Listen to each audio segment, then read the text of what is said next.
World Insight with Tian Wei. After quitting the Iran nuclear deal, U.S. security officials sought options to strike Iran. What lies ahead? And this year's World Economic Forum, what does the buzzword Globalization 4.0 mean? We asked the forum's chief rep to China. Globalization hasn't necessarily delivered all of the returns that it promised.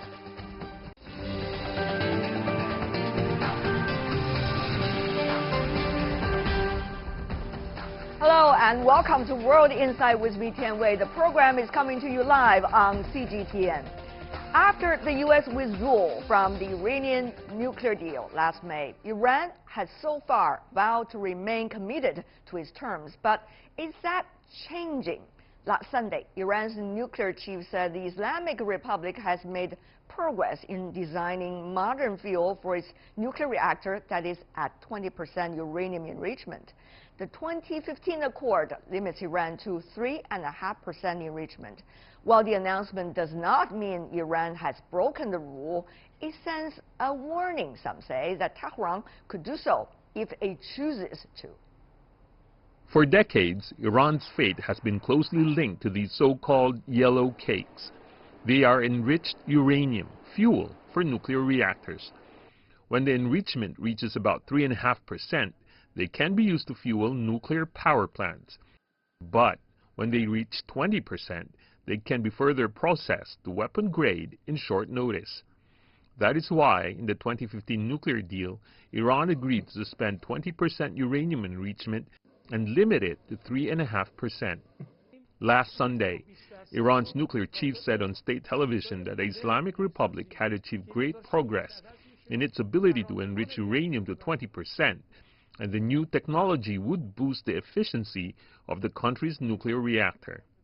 Technically, Iran is still sticking to the 2015 accord, but with the U.S. pulling out of the deal and sanctions again weighing on Iran's economy, uncertainty remains. I believe we can reach a comprehensive solution. We have reached an agreement on the Iranian nuclear issue. That Iran has honored its commitments. The Iran deal was one of the worst and most one-sided transactions. The Iran deal, the nuclear deal, is based on lies. We hope that all of its participants remain fully committed. The United States will withdraw from the Iran nuclear deal. We continue to verify the non-diversion of nuclear material declared by Iran under a safeguard agreement. We've never dreamed of domination in the Middle East. Can you say the same about Iran? As the rift between Iran and the U.S. worsens, an escalation is a serious threat to global nuclear security.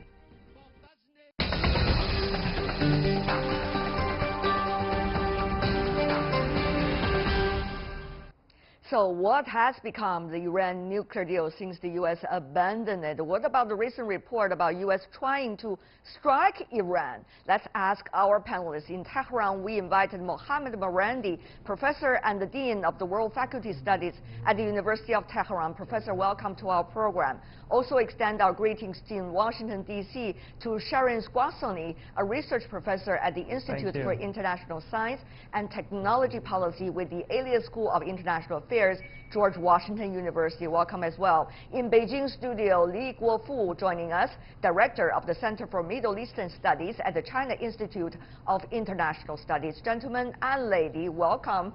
But first question to you, Ms. Squassoni in Washington, D.C. Exactly. What is it? The so-called plan the White House asked the other departments of the government to draw for a possible strike against Iran. Is it a contingency plan, or is it the beginning of something much bigger? Mrs. Squassoni. Well, thank you.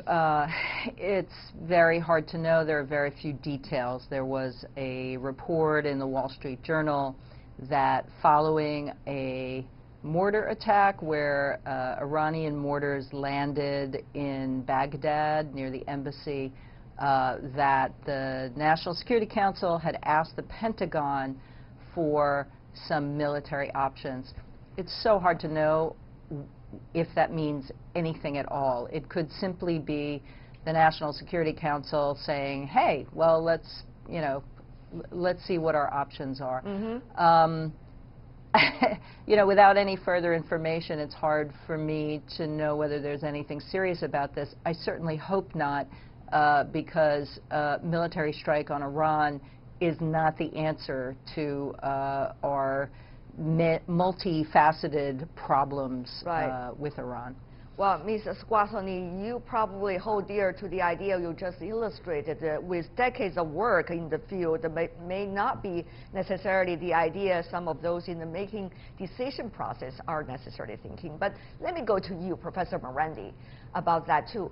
When you read the media reports, so far it's only media reports. We haven't got the officials coming out whether to deny it or to confirm it. But we do know also through media reports, the Wall Street Journal report, about the so-called division of ideas within the current administration. For example, Bolton thinking about regime change, that was not a secret when it comes to Iran. And then Secretary Pompeo was advocating certain united front against Iran during his recent trip. However, the recently already leaving the Secretary of Defense, Mr. Mattis, was reportedly afraid of a deal or a plan leading to direct military confrontation between the United States and Iran. That, of course, is also reported. But Professor Morandi, out of this very entangled messages, how is Iran looking at this issue and the danger of it?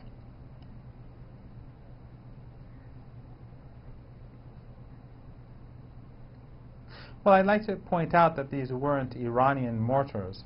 These were mortars that were fired by groups inside Iraq that protest against the U.S.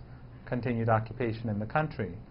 And in Iran, I think that we've heard about all options being on the table for so many years, and there have been so many threats made by so many presidents and different administrations in the United States, that they're more or less used to it. And the belief, again, in Tehran is that there is a balance of terror, as it were, in the region, and that the United States knows that Iran is not Iraq or Somalia, and that if the United States strikes Iranian targets, then the Iranians will retaliate, and they won't be token strikes on behalf of Iran. So I don't think that people, and the media hasn't taken it seriously, and government leaders haven't taken it seriously. And I don't think that anyone, and I think the reason why they don't do so is because they feel that the U.S. military, the U.S. government, even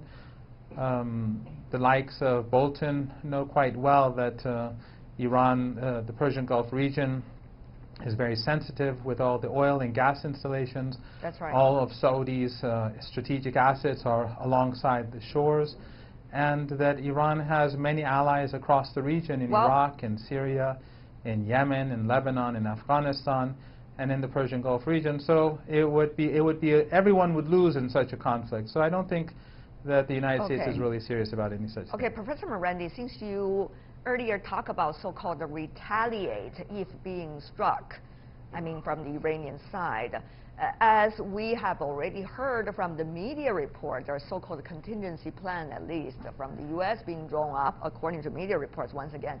What about from Iran? Exactly what kinds of retaliation, all options on the table? I wonder whether that phrase applies to Iran as well. What exactly is so-called retaliation and reaction coming from Iran that Iranians have in mind? If I could ask you to be brief.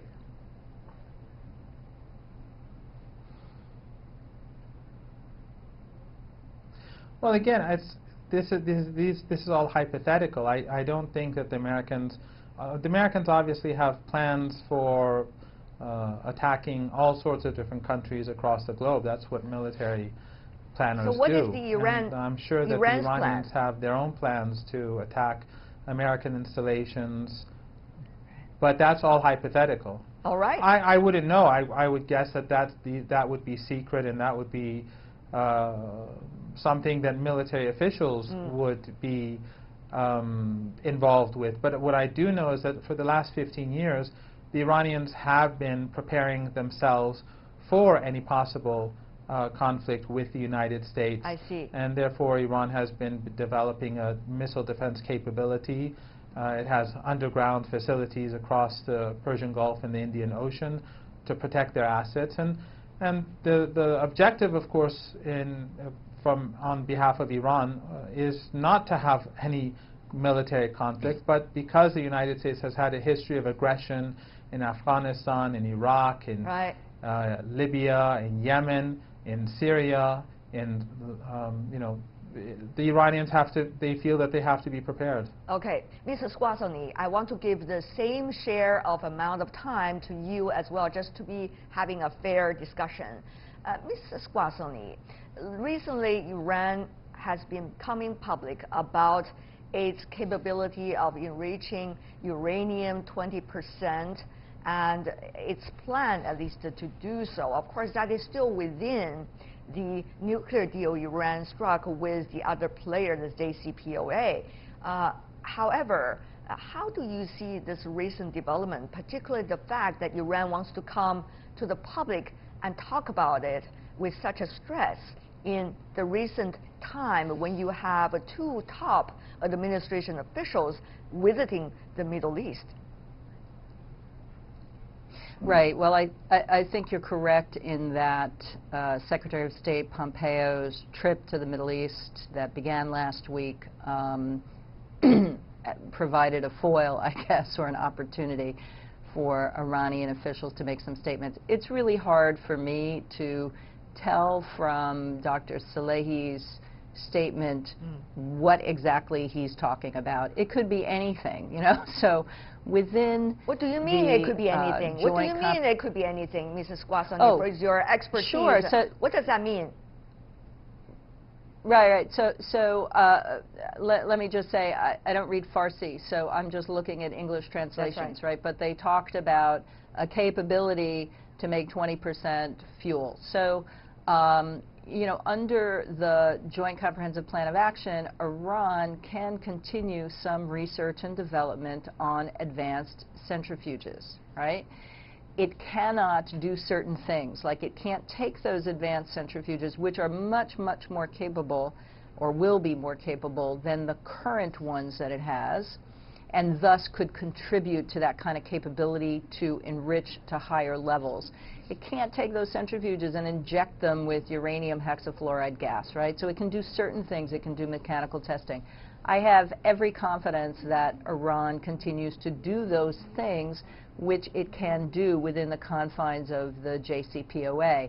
But, there's just not enough detail in Dr. Salehi's statement to know exactly what's happening. I would just like to point out that apart from the United States, and I personally do not agree with our decision to pull out of the JCPOA. I think it's a fine agreement which does a lot of things for a lot of parties. But apart from the U.S., the other parties have every incentive to stay in. And Europe has been working to ensure that there are ways in which they can still keep their part of the bargain. I think China has interest to keep its part of the bargain, and Russia also. So there's this thing called a special purpose vehicle. Federica Mogherini of the European Union has been she's been promising this, and there's been some progress. But so in my view, until there's some specific evidence that Iran has somehow not kept its part of the bargain, we should relax a little bit and see what happens. So far, the International Atomic Energy Agency, up until November, has said Iran continues to comply with its obligations. Right. So we may see the next report may be, I think, in February or March, and we'll see what happens then. But, there's a lot of, I forget the American expression, there's a lot of noise here, and it's hard to tell what the real information is. I love that when you ask us to be relaxed. I love that, especially in the debate. Therefore, I go to you, Mr. Li in Beijing. You see this so-called noise. Both Professor Morandi and Mrs. Squassoni have been illustrating, whether using this word or not, coming from both sides, from Iran and also from the United States.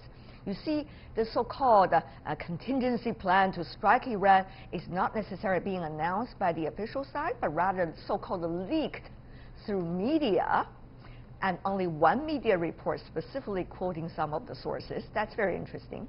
You also see at this critical juncture, Iran officials coming out and suggesting 20% enrichment, which Ms. Squassoni termed as it could be anything. So it's very interesting how both sides are using vague ideas, vague messages, vague channels in order to suggest enough amount of information to the other side and to the rest of the world. Mr. Li, how do you read the current picture? I think, Mr. the Saliha, the chairman of the Iranian nuclear and the organizations, and I personally believe, use a kind of a new technology of enrich 20% as a kind of tactic, warning to the European countries. But so far, European has promised to come out with some very practical, policies in order to do business with Iran to avoid American sanctions, but has not, come to, to real, right. So far the Iranian has not, benefit anything from the deal, and the Iranian has also said, their patience has been running out. So I think, this I personally believe as can be regarded as a sort of tactics to warning the Europeans. If they will not come out, they will face some, very severe consequences. But it's kind of interesting, isn't it, Professor Morandi, if you think about it. I mean, the United States, it was the U.S. that withdrew from the JCPOA, from the deal. And it's very hard for Iran to put pressure on the U.S., by the way. And therefore, Iran, according to Mr. Li's analysis and some of the others, is putting more pressure on the Europeans who are staying in the deal and also other players in the deal. But on the other hand, it's also sympathetic, many feel, and empathetic to Iran in terms of the fact that there was a deal, and then there's one crucial party that withdrew from the deal, just like that. So, Professor Morandi, how do you see Iran's current position? I mean, in a way, it has to keep a balance to still hold on to these players that are still in the deal, but on the other hand, have also to give them so-called pressure so that there will be more common ground be sought between parties and among parties. Professor Morandi.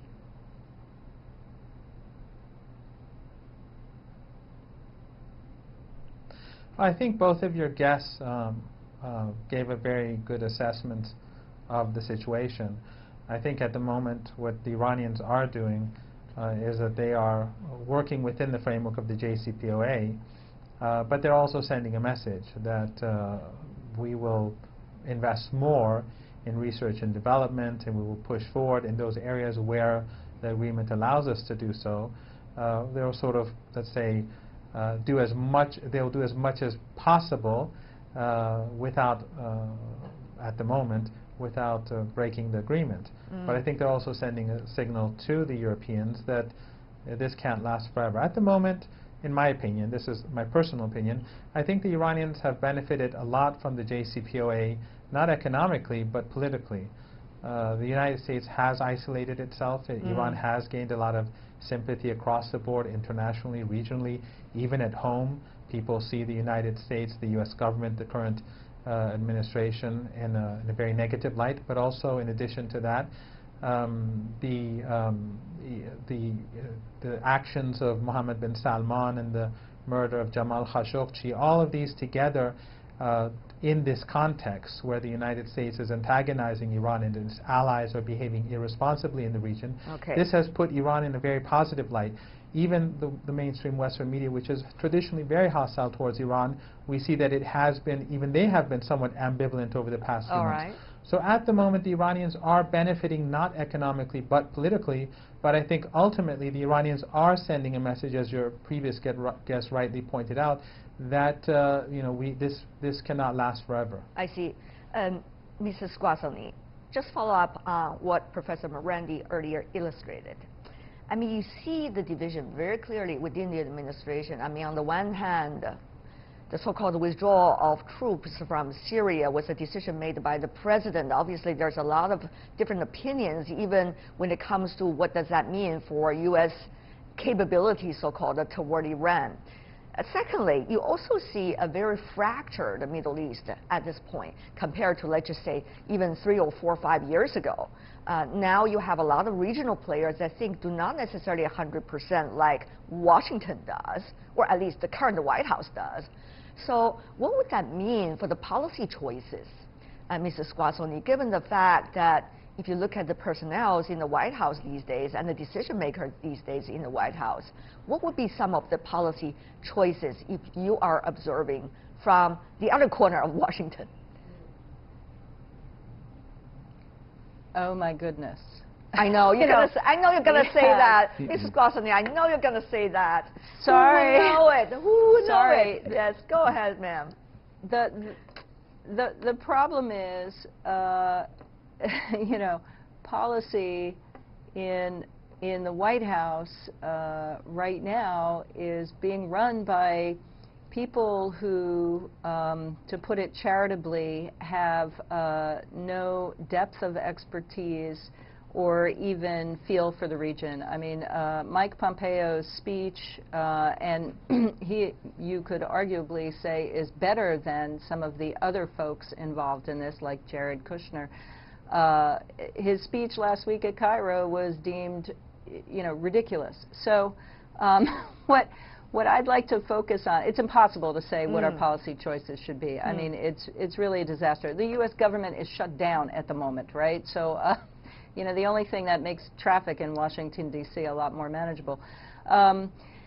It's useful, I think, to look at the policy with respect to Iran that came out last May, and that was Secretary Pompeo's speech. And when you look, it's a laundry list. There were a dozen items. 4 of them were nuclear and ballistic missile related, and the other 8 were related to Yemen and Afghanistan and Iraq and terrorism. Some of those can be finessed, but the 2 of those on nuclear and missiles are non-starters, and that is the problem for dialogue moving forward with Iran. The Trump administration so far has said Iran can't enrich and cannot, you know, reprocess spent fuel to make plutonium. Iran has said it's not going to do that, but Iran is not going to give up what it sees as its right, either under the Non-Proliferation Treaty or under the JCPOA, to enrich uranium. So the other part of that is ballistic missiles, right? No more development of ballistic missiles. Right. If those 2 are non-starters, you know, where does the rest of the policy go? So you know, I think the best we can hope for is a kind of calm or at least no escalation to crisis over the next 2 years until we have a change of regime in the United States, frankly, an election. A presidential election. Mr. Guasoni, probably somebody Sorry. could tell very clearly about your political tendency with your answer over there. But that's not the purpose of our discussion, but rather I want to go to also Mr. Li about that. The final words before we go. What would that mean for the other parties of the JCPOA, China included? Very briefly from you, Mr. Li. I think the rest of, you know, the remaining parties of the Iranian deal can work together with the international communities to preserve the deal, because everyone believes the deal is very important, not only the economically, but it prevented, you know, the chaos in the whole Middle East. That is a crucial message, and let's see how we're going to be able to do that. For now, I really want to thank the expertise and the insights provided by the 3 of you, even though coming from different perspectives, but we all know peace is really important. Sharon Guasoni, really appreciate it. Perhaps Mohammed Morandi, thank you so much. And last but not least, Mr. Li Guofu in Beijing, appreciate it. Thank you so much, the 3 of you. You're watching World Insight with me, Tian Wei. Still to come on our program. This year's World Economic Forum. What does the buzzword Globalization 4.0 mean? We're going to ask the forum's chief rep to China right after this break.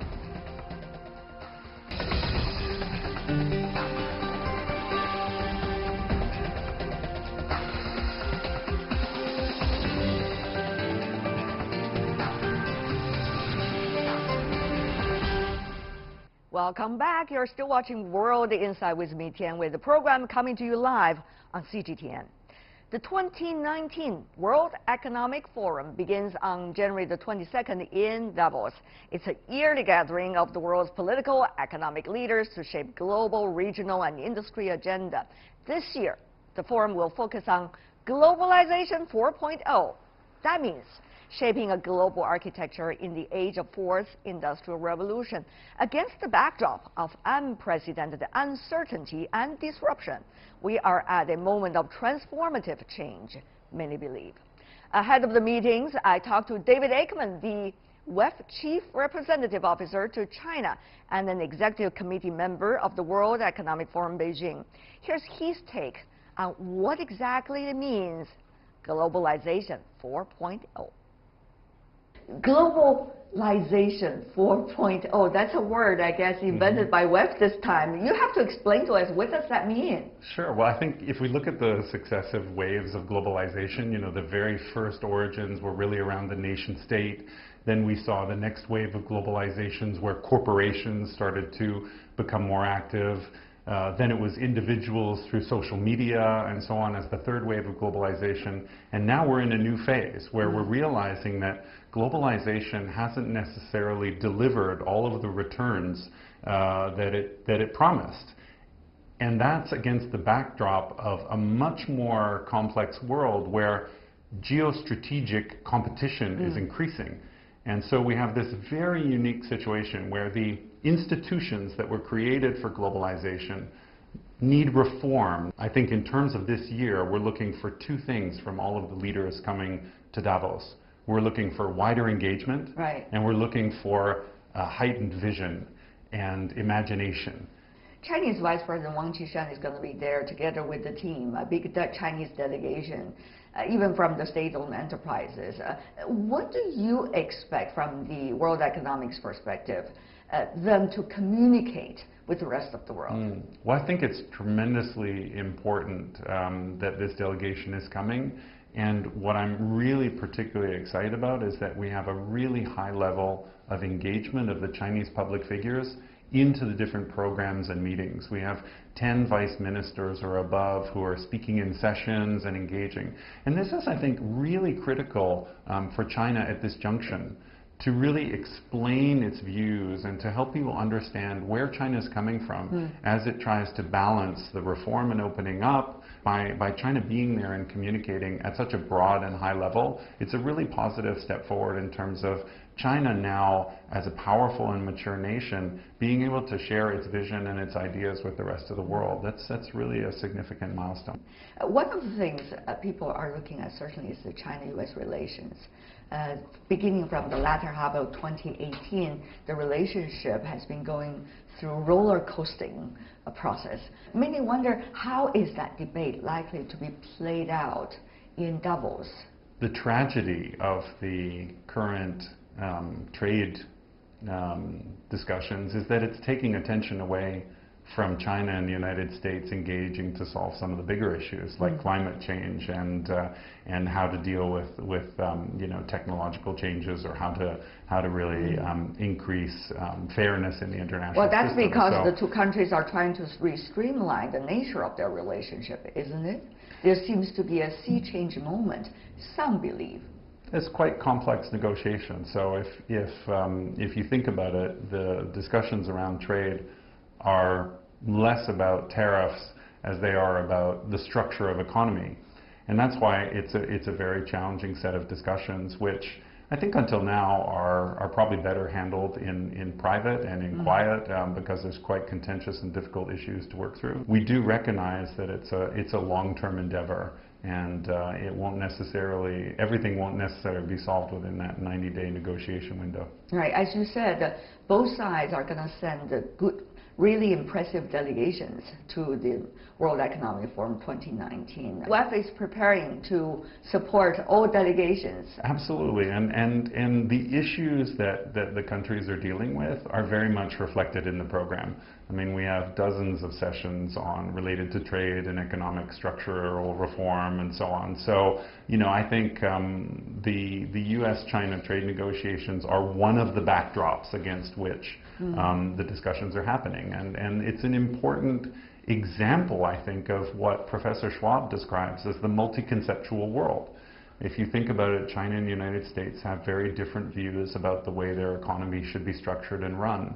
What works for the United States might not work for other countries. What works for China might not work for other countries. Right. But having those views represented, having those discussions take place, and be the backdrop against which we are discussing globalization is very helpful. Is there danger, David, some wonder, of people talking not toward one another, but talking on top of each other? What would WEF prepare in order to make sure better opportunities can emerge out of the discussion? Well, this speaks to our role as a curator of a platform for dialogue, by helping leaders to prioritize what we need to talk about and what's the best way to advance dialogue. I mean, this is really the job of the World Economic Forum, to try and create that safe place where leaders can come together and debate and even when they have different opinions. And so we do quite a lot of work to try and make sure that the context is right and that the issues that we're focused on are right. But in the end, the leaders have to do the job. You know, the leaders have to step up and make the changes to national policy or figure out the bilateral agreements. What we can do is help them think more systemically, think more long term, and make sure that they're really prioritizing the right issues. That's part of our function.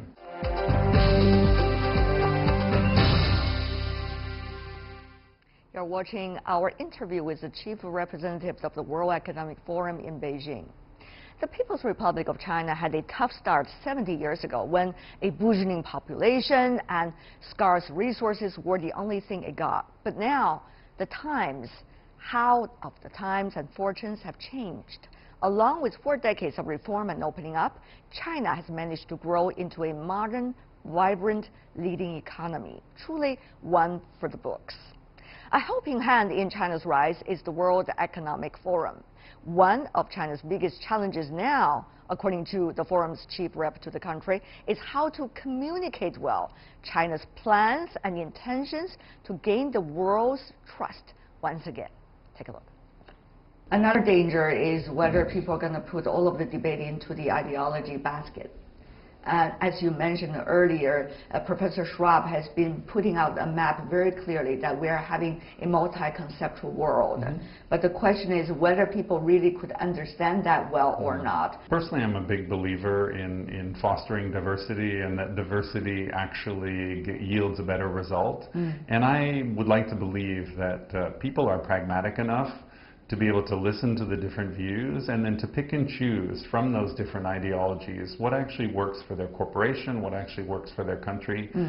It's one of the things, actually, I have to tell you, Tian Wei, that I admire most about China, is that China has long-term vision of where it wants to be as a nation. It puts that into reality through 5-year plans.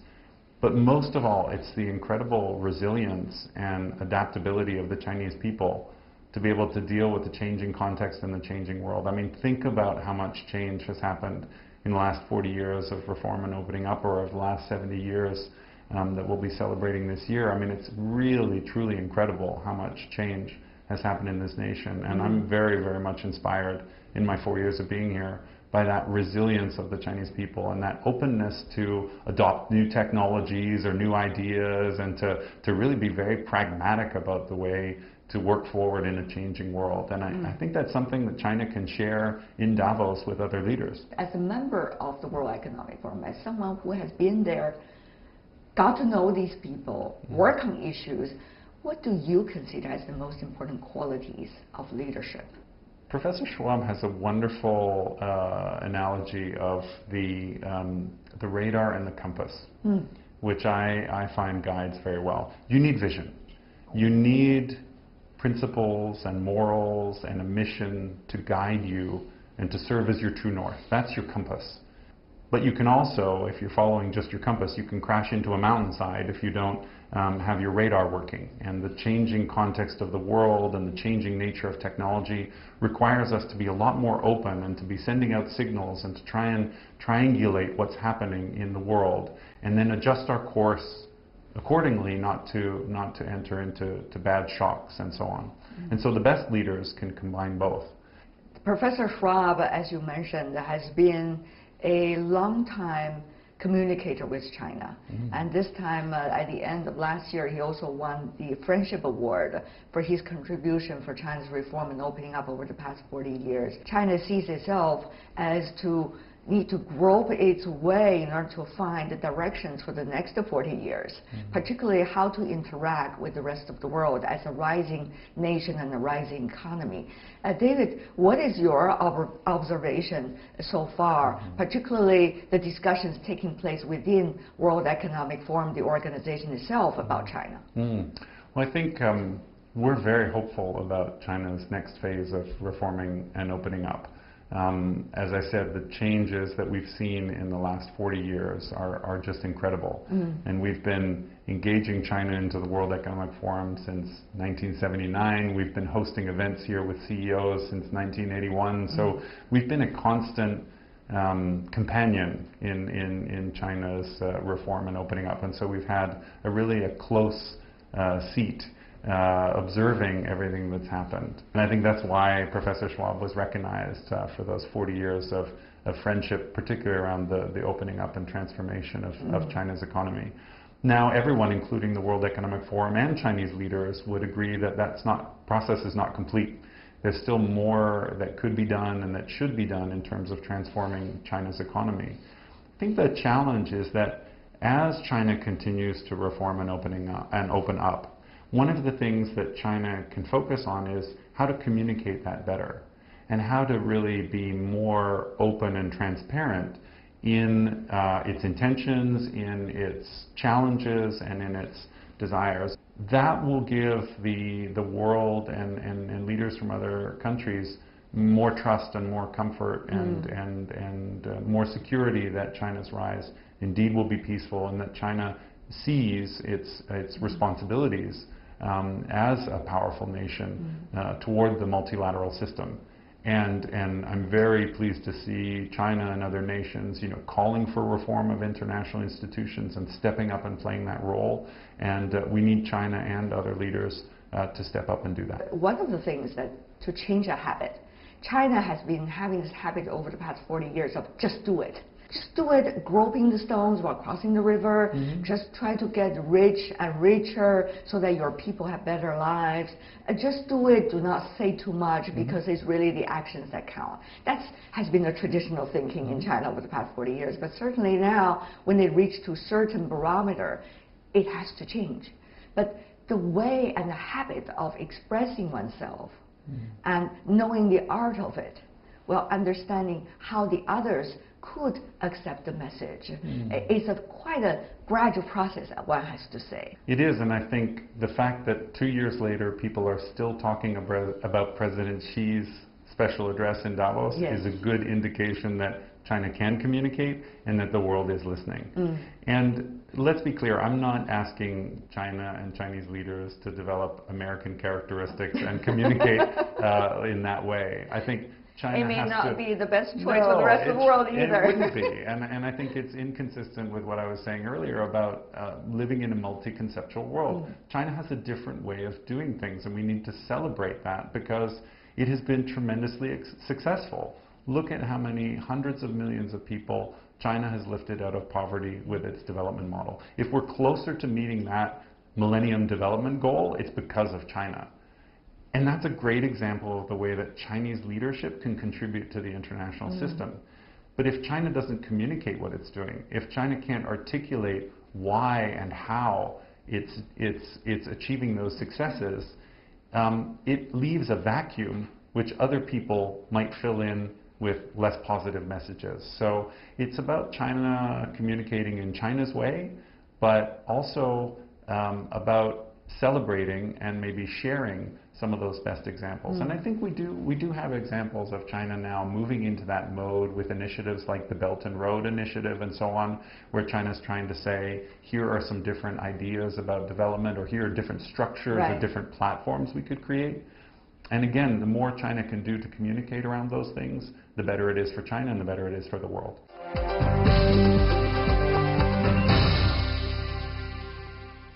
David Aikman from the World Economic Forum. And during the World Economic Forum in Davos, World Insight with Tian Wei, together with CGTN, will bring you all the latest and all the discussions from the Swiss Alps. And that is all the time we have for today. If you'd like to see more, try to find us World Insight CGTN into your search engine, or check out our YouTube channel. Also follow us on Twitter, Facebook, and Sina Weibo. From me, Tian Wei, and everyone on the World Insight team, thanks for watching. And tune in again next time for insights across China and around the world. Good night.